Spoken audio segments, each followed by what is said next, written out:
People of Reddit are new celebrities before they were famous. How different do they act now? My grandpa, RIP, owned a grocery store in Miami in the late 70s. Wesley Snipes and his friends once stole some candy from his store, and when he caught them, he let them have it. Since then Wesley and his friends were regulars. Once, Wesley left his bike in front of the store, and it got stolen. Was a pretty bad area. My grandpa gave him his old bike that he kept in the back of the store. My uncle took over in 2001 when my grandpa died. In 2007 he came back to the store while my uncle and cousin were there to ask about my grandpa. My uncle said they talked for a little over an hour about how my grandpa treated him like a son. When he found out my grandpa butted, he felt guilty he didn't visit sooner. He embraced my uncle and cousin and left. My uncle said he told him they plan on having the building repainted while they talked. About a week later a crew of painters arrived and told my uncle they were already paid to have the building repainted. Such a genuine dude. Edit. Sorry I haven't been able to reply to everyone, but thank you guys so much for love. Even though Hez often portrayed negatively, glad to see that people still try to find the best in us, even it's a small gesture. This is awesome. You hear so much about how disconnected he is and just smokes a ton, but it's nice to hear he remembers those who helped him in the past. I haven't read up on it in a while, but I think it was Ricky Gervais who pointed this out. If you look into the Wesley Snipes tax scandal, you will find he actually didn't do anything wrong. He was getting robbed by his money manager, and when he went to the authorities to report it, the liability for unpaid taxes still fell on Wesley Snipes. Pretty messed up. The media just reported Snipes goes to prison for tax evasion. This is real late and secondhand, but I knew someone who went to ACM with Ed Sheeran. He said he was lazy in club but skipped clubs and just wanted to smoke weed. And my acquaintance was mad when Ed started getting more and more famous when Ed didn't even bother with his music courses. I thought that was funny. Didn't he drop out of school at 16 and just play gigs at bars pretending he was 18 and getting paid in booze? I believe he went to ACM in Guildford for a while, as that's where my acquaintance met him. In fact I just did a Google and he was there in 2010 and apparently failed all his clubs. Hahaha. Work in a restaurant about 15 years ago as a manager. Rachel McAdams walked in for an interview. She was still in acting school and serving table to pay for it. She worked at my restaurant over the course of the next 2 summers, serving on our patio. Still friends to this day. She hasn't changed a bit. Still bikes to get groceries. I can't get over how funny she is. I still think Regina George in Mean Girls is one of her best roles. That and Notebook were her breakout roles. She credits Tina Fey for kickstarting her career. I went to college with Joe Kiriaka Steve Harrington in Stranger Things. He was my college boyfriend's sweet mate and just the nicest guy. His hair has always been dreamy and amazing. Last time I saw him was at a viewing of The Hateful Eight after we graduated, and he still made a point to come over and say hi. Edit. Spelling. Obviously we can't know a person's true nature from their screen presence, but I admit that I would have been shocked to hear that Joe Keery was some kind of hole. Steve Harrington was originally written to be the whole bully by the end of the season, but Kira's likability came through in his performance so much that the Duffer Brothers wrote in a redemption arc for him at the last minute. Friend of mine was friends with Tom Hanks in high school and went to prom with him. He still writes her personalized day cards on one of his typewriters. I hope one day I'll be so rich and successful that I can afford multiple typewriters. You can probably afford multiple typewriters right now. Check out some thrift shops. I went to junior high with Norah Jones. She was the most sincere and serene person. She was fun to talk to, and she never gave a hint of who her father was. The night she won all those Grammys was very telling, that she hadn't changed a bit. I believe this. I've met her twice after her shows, and she was super nice and took pictures and signed autographs.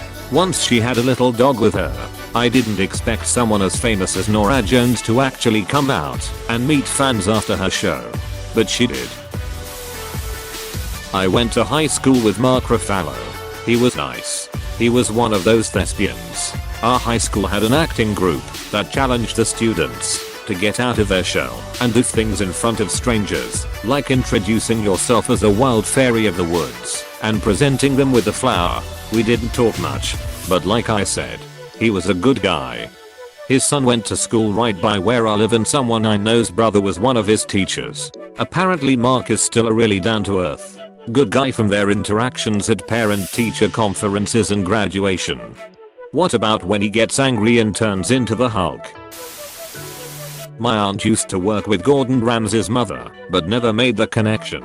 Once they were out for lunch and he ended up coming in to see his mum and met my aunt in the process. She said he was so lovely and polite. Plus my dad has a bunch of Gordon's old jumpers he didn't want anymore. Not signed or anything like that. It's just a fun family story now. That is a very specific story. So incredibly specific that I'm going to choose to believe it. Because who the hell would make up your father owning Gordon Ramsay's clothing? I knew Brett and Jermaine, Flight of the Conchords, back in the late 90s/early 2000s. And met Taika Waititi a few times too. I was a big fan of his art at the time. There was one painting of someone in a bathtub that stuck in my head. I knew Brett better than the others because he was in a reggae band with my good friend Barnaby. As far as I can tell, they are all exactly the same. I'm not jealous of anyone in this thread but you. Flight of the Conchords was the ducking greatest. Did Steve tell you that? Perchance, Steve. My rhymes and records, they don't get played. Went to middle school with Megan Fox for a bit.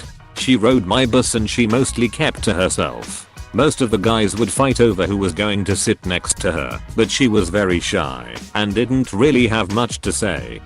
I'm glad we are finally getting around to apologizing as a society for the way we treated her. She always seemed like a girl whose looks just entirely doomed her to never be taken seriously. Even though she's actually pretty smart and really funny, her new girl stint was phenomenal. She was either super sexualized or trailer trash here on Reddit. And learning more about how badly Hollywood treated her after she stood up to Michael Bay's insanity makes me so angry. She deserved better. I went to school with Rupert Grint, Ron Weasley from Harry Potter. I was into acting too, so we had done a few school plays together. He was really nice, very chill, a good laugh. I haven't seen him since school days, but he kept coming to Butts whenever he wasn't filming. Was always happy to chat about the movies. Sometimes he'd need a little break from so many people wanting to talk, and would come and hang out in the library. And honestly, you'd never know he was in the biggest film series at the time. Honestly, I think a lot of these answers boil down to if they want fame or not. Rupert loved what he was doing, but didn't care about being famous and having people kiss his ass. Just a nice normal kid. He used to live in a town not too far from me. Everyone seemed to think he was a recluse and a bit of a moody prick. But I think, like you said, it can be tiring having people come up to you all the time, and he probably reasonably wanted some quiet for himself. A bit of the casting was done not far from where I grew up, the Weasley twins and Draco. My sister's claim to fame was that she once sat at a table in school that Tom Felton, Draco, had scratched his name into. A co-worker of mine met Daisy Ridley while on a backpacking trip. Got to know each other pretty well while traveling together. She told my co-worker that she wanted to become an actress. Looks like that panned out pretty well. They said Daisy was an absolutely lovely individual. How long ago was this? Before Star Wars? A long time ago. My grandfather taught Jack Nicholson in high school math, but said he was rebellious, but wasn't too bad at math. Maths teachers care more about the numbers than the rebellion. If you look at them just right, rebellion can be found in the numbers. My grandmother and mum were really good friends with George Michael and Andrew Ridgeley from Wham. They got invited to concerts and got to sit in special seats, etc. And a few years ago me and my family stayed with Andrew Ridgeley in his guest house in Cornwall for a weekend. But they seemed to me like they stayed really nice to my grandparents and mum, and Andrew Ridgeley was very kind to my family when we met him. I miss George so much. I wish he would have been the one to do the reunion tour with Queen. His version of Somebody to Love is spot on. Yay. My family were heartbroken when we heard that he had died.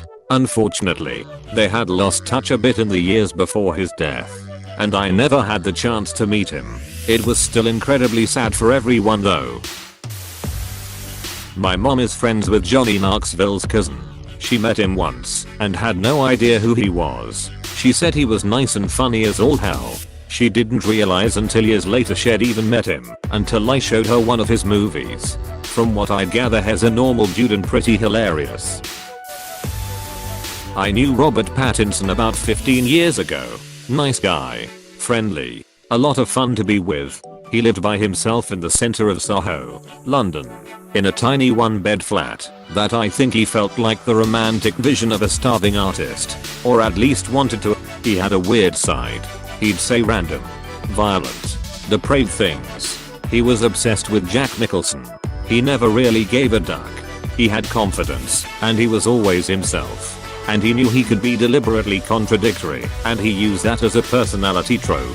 But he was a good guy, and I get the impression he's very comfortable with himself now that he has developed his career, that he acts very well, and that he can pick and choose his roles based upon what he wants to do and who he wants to work with. Twilight for him was always a means to an end, and I think he worked it very much to his benefit and didn't compromise himself. Bruno Mars' mom was a bartender at a local karaoke dive bar that I was a regular at the time.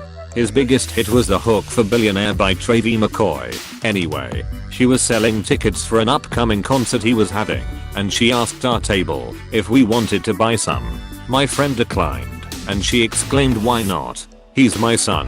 I ended up getting a couple of tickets despite not knowing any of Bruno Mars' songs. It turned out to be one of the best concerts I've ever been to. The guy knows how to put on a good live show. The tickets were only $40 each, I think. His opening act was a local group of large Polynesian men singing Motown who went by the name Nesian 9. They were pretty good too. The next time he was in town for a concert, he had blown up, and the tickets were going for $400. I would have loved to see him again, but not at that price. His mom was really nice, down to earth, and a pretty good singer herself. R.I.P. Bernie. At least she lived long enough to see her son's success. The whole family sings. I went to school with his sister Presley, and I remember wondering what sucked her. Found out her and the sisters of the fam started a girl group. I probably looked this up 5+ years ago, so IDK what's doing now though. I live in the town where Dolly Parton grew up, and practically everyone above the age of 50 who grew up here claims to either be a distant relative of Dolly's, or they claim to know her in some way. Everyone has their story of the time they met Dolly. It's pretty obvious. But regardless of who you talk to, Dolly has always been sweet and generous. But everything has simply grown exponentially due to her fame. Examples are the millions of books she gives out for free to children around the globe each month. Or how she gave out $10,000 cash to many of my close friends after their houses burned in a fire a couple years back. Thousands of people are employed here and work for one of the businesses she owns, and it's a tad strange to see when you walk in. But the birthing center at the local hospital is funded by and named after her. I honestly can't think of one person I know who doesn't like her. Dolly's heart has only gotten bigger because of fame. My grandmother worked at Dollywood for many years and met Dolly a handful of times. When she died, Dolly sent 24 or so roses to the funeral home. She's a real gem. I don't know why, but I read that with a sweet southern accent. Damn island in the stream. A friend of mine is buddies with Paul Rudd. Says he's exactly the same and a great human. Exactly the same, because he hasn't aged at all in like 20 years. Yeah, how does he do that? Seriously, how? Mike Walker's dad grew up with Queen Latifah in North Jersey. His whole family loves her because they were about to lose their house, so she paid it off for them. Thief never said a bad thing about her. Queen Latifah, if this gets back to you, thanks for what you did for your friends in NJ. Phil's a really cool guy. Close bracket. People laugh when I tell them she's my #1 celebrity crush. My wife is a very petite Caucasian blonde, and she always jokes that I went the exact opposite direction. She's my celebrity crush too, and I'm a hetero married white woman. I always imagine she's a great cuddler. My mom used to ride the bus to work in downtown Cleveland with Steve Harvey's first wife. Apparently she supported him while he was trying to get his career started. And then basically, as soon as he got successful, he divorced her for a younger woman. My mom always hated him because she felt that he treated his first wife like shit and always yells bastard at the TV when he pops up. Edit. Thanks for the gold. I told my mom that the internet likes her and hates Steve Harvey, so you've made her day. I've never heard a story about Steve Harvey that makes him seem like even a slightly good person. I know a number of people who've worked on his TV show who don't have very nice things to say about him, other than he's hilarious when they're doing breaks for production. Apparently he's a Cologne man as well. My buddy used to tell me you know he's in the building because you could smell him 100 feet away. My mom knew Mel B from her high school. Apparently she always copied other people's work. My brother used to play basketball with a bunch of people in high school.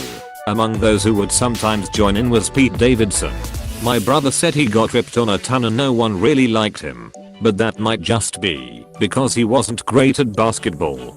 I met him last year while he was out with his friends. I didn't want to say anything till my mom rolled down the window and asked if I could get a picture. We were in the parking lot.